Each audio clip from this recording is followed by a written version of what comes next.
Hello guys and welcome to my channel. My name is Jesper Offersen, and on this channel here we are talking about skincare, and therefore I don't hide behind a filter, because I think that if you are seeing me talking about skincare, sun care or whatever, then you should be able to see how I actually look. So this is me unfiltered, and I can say that I have just written a little bit on the community tab about how old I actually am, but I can say that you have all guessed wrong, but I am actually 46 years old, and I will be 47 in kind of like half a year's time. So yeah, this is how I look, and I don't use a filter. So today I am not having anything on my skin. Actually, I've just cleaned my face, and then we are going to test some sunscreens, because we are going to look at some of the sunscreens that are some of those good ones. But there might be people thinking that well, Nivea, how good can that really be? It's below my standard, it's below par or whatever. But actually it is so that with these sun screens or sun filters and all that sort of thing, it is very important what is actually in the product. So if you have a sun cream or a sun lotion like this one here, it is for babies and for kids. So we have something that is a sensitive protect, as they call it, from Nivea Sun. So these sunscreens here, they I would say they are rather good, and it is actually something I have been waiting for, because I have several of these ones here, because they now make various of these ones, because usually you have heard me talk about something like salicylic acid, and that's not that great. And in some of these sunscreens, there are derivatives of salicylic acid, and that would be something like homosalate or something like ethylhexysalicylate, and that is not great. And the EU is about to have a look at what is actually going on, if it's going to be a hormone disruptor in your body, or what is going on, or how much should you actually use of these things. And we have spoken about that before, and it seemed like there would be a little bit of a change, at least in if you're talking about homosalate, that I think that within not so long it will be so that homosalate is not something you will see a lot of, because it will have to be used in very low concentration, and maybe it will not be working that well then. So the producer will have to use something else. So the thing is that we have spoken about Nivea before, and we have spoken about this one here, dark spot control, and it performs really nice and well on the skin, but it contains homosalate and ethylhexysalicylate. So for that reason, it is a no-no for me. So I looked at the consumer magazine in Denmark. It's called Think, or Think if you like, and they looked at one for babies and kids and so on, and the one they looked at was actually this one here. So I thought maybe I could find it here in the UK as well, and lo and behold, I did find it. So the one they tested in the consumer magazine in Denmark is actually this one here. It was just in a different bottle, but the ingredients is exactly the same. So I looked at this one here, then I found this one here, and I think actually one of the there was someone that was asking me about this one here. So that is a sensitive immediate protect. So that's a little bit different from this one here, but basically the filters are the same. And we have this one here. It is a sensitive protect. It's a roll-on. So if you like to have some sunscreen under your arms, I think it's really, really brilliant. But maybe it's just if you like to roll it on your face or something like that, but it's a little bit difficult to put it on your face, because you have to look up and go like that. So that's a little bit difficult, but roll it on, yes, it is fun.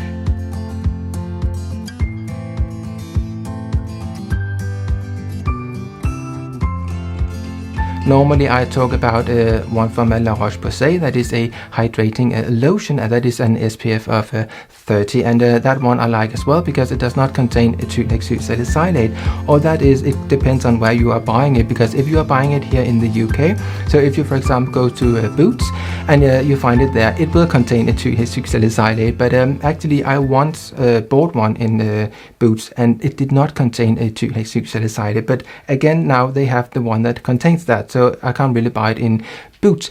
But I am actually going to France, because I was just about to order one online, but then I'm thinking, well, it would not actually arrive before I was going to France anyway, so I will be having a little look in some of those drugstores, the pharmacy stores in France.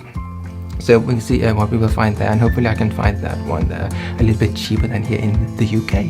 So these ones here, they are kind of like the same price range as the one from La Roche-Posay, but the one from La Roche-Posay contains a little bit of some different filters, but none of these ones here, or the one from La Roche-Posay, contains any of these salicylic acid derivatives, so that's really good. So these ones here, how do they actually perform? Well, as you can hear, It is a little bit liquidy.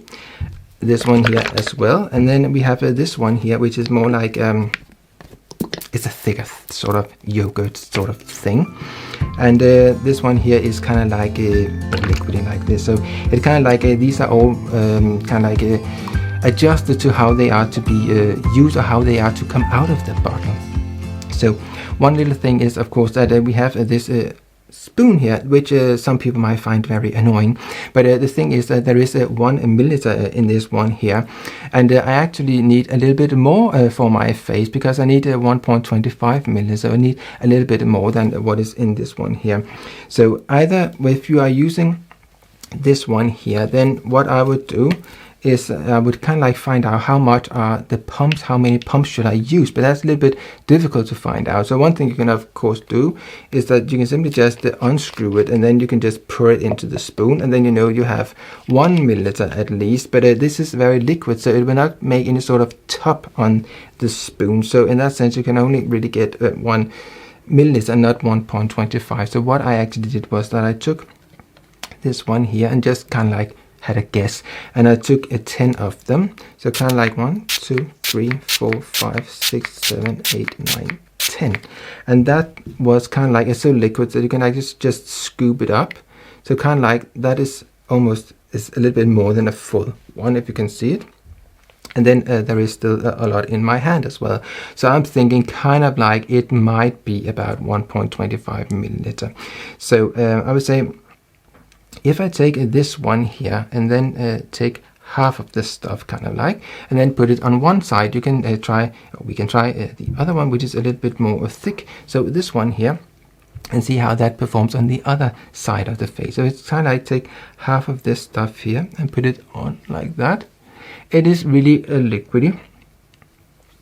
And for that it can be a little bit difficult to use, and it can be used on your face, but it's not kind of like meant to be really easy to put on your face. It is meant to be easy to put on your body. So now I just have the other half here. I'm just take that away so we don't overdo it. So I would say this sinks in kind of like pretty well, but still it will be sort of greasy. And I would say when I tried it on, it did not annoy my eyes in any way. So kind of like a little bit like the one from La Roche-Posay. It did not annoy my eye. None of these ones annoyed my eyes. And that is because it is the same filters are in all of these different ones here.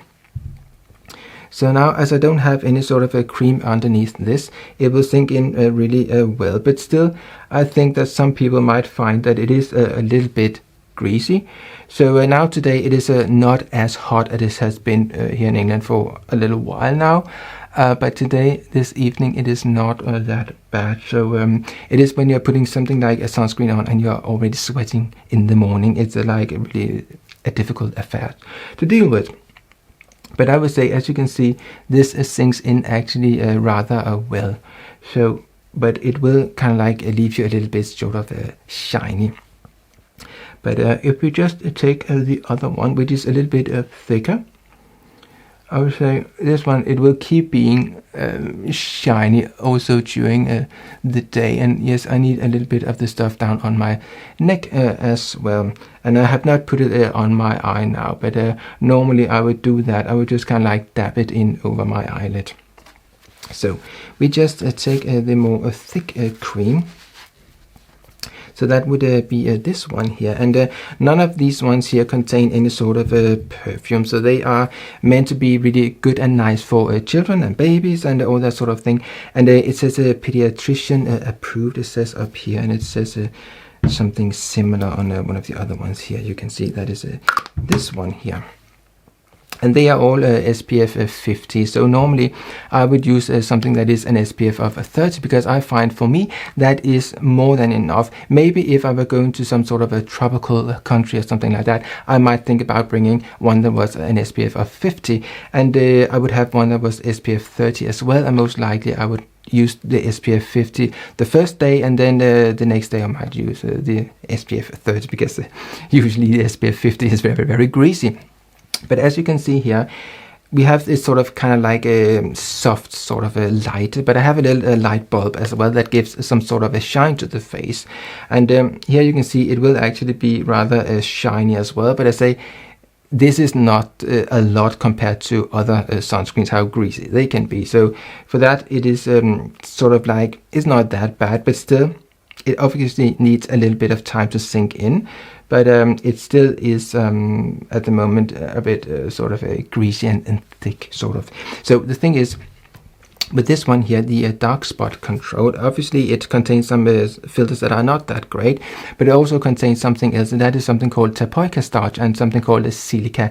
And the silica you have often maybe heard about in sunscreens. It kind of like soaks up the oil and grease in it to a certain extent, and some of these that are for very greasy skin contains a lot of it, and that means that it can be a little bit difficult to distribute on the skin. So that's a little bit of a side effect of that.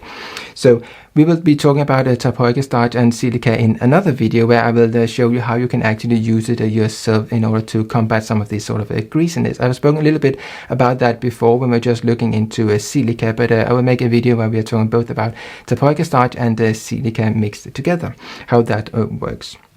So now we will take this one here. So that is the babies and the kids sensitive Protect 5-in-1, and what it says down here, it says actually immediate UVA and UVB protection. So that's really great, and it is these modern filters. So yes, it can be a little bit of a problem in America, but still it does contain avobenzone and for UVA protection, and usually a lot of sunscreens, they still do that, though that it is an old-fashioned filter that is not lasting that long, and that's obviously a problem. That is why you are normally being told that you should reapply sunscreen every sort of a second hour or something like that.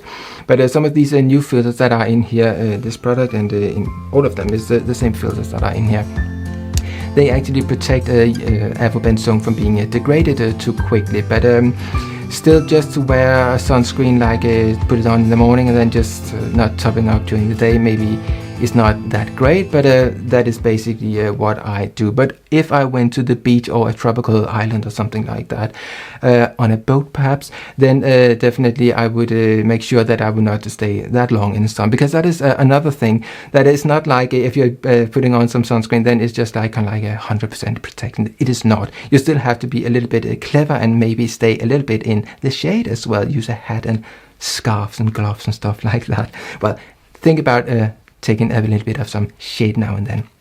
So we will be trying this one here, and as you can see, you can also see that it has this sort of a little bit, maybe you can see that, a sort of a yellowish greenish hue, and that is because of the filters that are in the product. So that is actually something you would like to see, because if something is really, really white and it says that it contains these filters, maybe it does not contain that much. So here we will be going in again, and we'll be using this same spoon. Just clean it up here. You can see it like clean. So this one is a little bit sort of thicker in the consistency, and what that means is that it's a little bit easier, should be. So we put it up like this, so you can kind of like easier get a little bit of a top on the thing here. Just close it again. There, and then we take sort of half of the stuff, so take just all of it, whoops, and up in my hand, so like that. So this is not particularly very, very scientific, but we can like try and take half of this amount, voila, like that, and put it on the other side here. So just take the rest of the stuff off. So we will be going in like that. So this is it's still kind of like, it's not super thick, but it is a little bit thicker than what you saw me put on the other side, and that can actually in one way be a good thing, because it's maybe a little bit easier to control, so it doesn't run down your face. So we take it a little bit down here as well, and again, it did not annoy my eye and or eyes. I have two of them, and it is simply because it is the same filters that are in both products. So we put it on like that. But I will say that if you have a very dry skin, you can definitely use this one here. But still, I mean, yes, sunscreens, they are a little bit greasy. But if you have some very oily skin, I would say I would use the other one. It is a little bit sort of a moisturizing. But I would say it does actually sink in relatively well. But it's not like completely dry touch. It's not like that. It needs a little bit something added to it in order for it to be like that. And maybe Nivea, they will actually go in and do that at some point. I would like them to make one that is maybe like a liquid as this one here, or maybe this one here, and then that they are adding a little bit of silica and tapioca starch to make it a little bit more controllable. Because though it does sort of like sink in relatively okay, it still is it is something that will, as you can see, be really shiny here and there. So in that sense, it will be something that will be picking up a little bit of some dust and some sand if you go to the beach. So this one here is now, I would say, relatively okay distributed. And yes, I should have taken it a little bit more, maybe down my throat or my neck. But as I see in the mirror here, they kind of like look a little bit the same. It is just because I know that this one here was a little bit thicker than on the other side. So if you look at some of these products here, then you can see you have this one that's just called Sensitive Protect, and then there is this other one which is called Sensitive Immediate Protect. It has a little red cross as if it's some sort of hospital thing, and it says protects against sun allergies. This one here actually contains aloe vera gel, and what I'm thinking is that maybe if you're using that one, it can leave a little bit some sort of a film on your skin. Usually if there is a lot of aloe vera in a product, it can leave a little bit of some sort of a rubber-like thin layer on your skin. But if you just try the difference here, I can just try the one that is the sensitive, the roll-on thing. Just try that on my arm. I tried this one here on one arm earlier, and then I tried this one here on the other arm, the opposite arm, and I just sort of like, could I actually feel any sort of difference? And I would say it was really difficult to feel any sort of a difference. So maybe you kind of like have a different opinion about it, but kind of like, I felt that they were really, really very, very similar. So if we just take this one here. This one here is obviously cheaper as such to buy, but there is not much in it at all.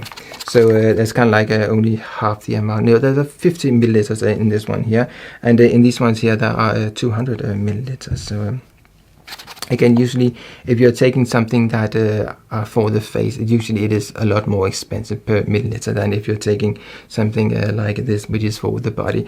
And usually something, or it should be like that, oftentimes when you have something for the face, they have thought a little bit about how it will actually sink into your skin, so kind of like make a nicer formulation and stuff like that. But usually it is a lot more expensive.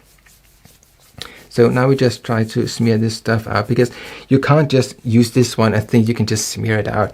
And if you just spray the stuff on as well, you need to distribute it with your hands. But when you've just put it on, don't go in like with your full palm and then just like rub and rub and rub and rub, because you need a certain amount on your skin in order for it to give you the protection that is stated on the bottom. So in this instance here, SPF of 50. So yeah, if you just put it on like this, I would say yes, it feels a little bit greasy as any other sort of sunscreen, and that is understandable because of the filters that are in. They are oily, and that is just how it is. There is actually one of them that says, and I think that is this one here, and it says down here non-greasy. But as I said before, using this one here and comparing it to this one here, I find that they are similar, sort of greasy. And now this has just been sitting for a little while, and I would say it feels like a little bit more sort of to the greasy side, or kind of like gives a sort of thicker layer, something like that. So yes, now I'm a little bit sticky in my hands, and I will wash it off, but it is waterproof, so it should be something with soap and water to get this stuff off. So yes, how does it look now? I would say it is still sort of like shiny. It is kind of like a little bit more than just dewy, and when I touch it, it's actually not that bad. So yes, I would say I find that this is actually something I would be happy to use one of these ones here again, and I think I would go for one of those that are these ones here. I would say maybe actually I would go for this one here, because it does not contain aloe vera, and that is just because as I said, I couldn't feel any sort of difference. But just I know that when it contains aloe vera, then maybe it will give that sort of little sort of a film on my skin. So I would say this one here, I would say that maybe is the one I would go for if I could not get the one from La Roche-Posay. But the one from La Roche-Posay, I don't have it at the moment, but I remember it as being a tad more greasy than something like this. But it does contain a little bit of some other or some different sunscreens, but again, the modern ones. So yes, I would say either buy this one here if you don't want to have any of these salicylates in the product, or buy the one from La Roche-Posay, but make sure that you get the one that does not contain ethyl hexylsalicylate. That can be a little bit sort of tricky.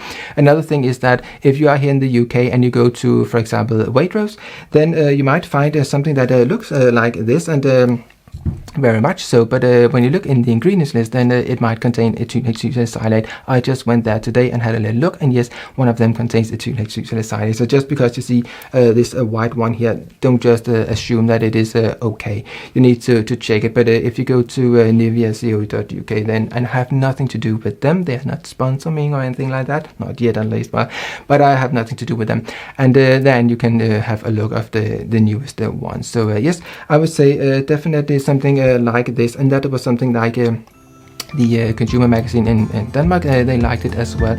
But one of the things that the Danish Consumer Council is not that happy about is that these sunscreens here that you see in the image here, they actually contain something called the EDTA, and a lot of products contains that, but it is just that it is not that great for the environment. So something like La Roche-Posay, the Danish Consumer Magazine, likes that one a little bit better, and that is because it contains something called the EDDS instead. And the difference is simply that they are different chemicals, but they do the same. They are basically stabilizing the product, so they are helping with chelating some of those methyl ions that can be a little bit problematic in lotions and potions. But it's just that it's a little bit sort of different. So if you are very much into it has to be very perfectly environmentally friendly and all that sort of thing, then maybe the one from La Roche-Posay is better, because the EDTA, and you see that in a lot of lotions and potions and stuff like that, particularly at the end of the ingredients list. So that is something that makes a little bit of difference when they are rating sunscreens and other products in this Danish Consumer Magazine. So that is something they are thinking about in relation to the environment. So yes, that was just a little bit of an extra thing. But yes, I think that the one I would go for if I cannot get the one from La Roche-Posay would be this one here. So yes, that was my little verdict on these ones here. And as I said, I will be looking into this Tapioca starch and silica in another video, so where you can see what you can actually do. And I have tested it out already. So actually, when I showed you a image of myself the other day on the community tab, then actually I was wearing this one here, and I had added a little bit of a Tapioca starch and silica. So I will show you in a video how I did that. So yes, if you'd like to see more of this sort of videos, please subscribe to the video and do all those things you must do in order to be notified when I upload more of this sort of videos. Thank you for watching. See you. Bye.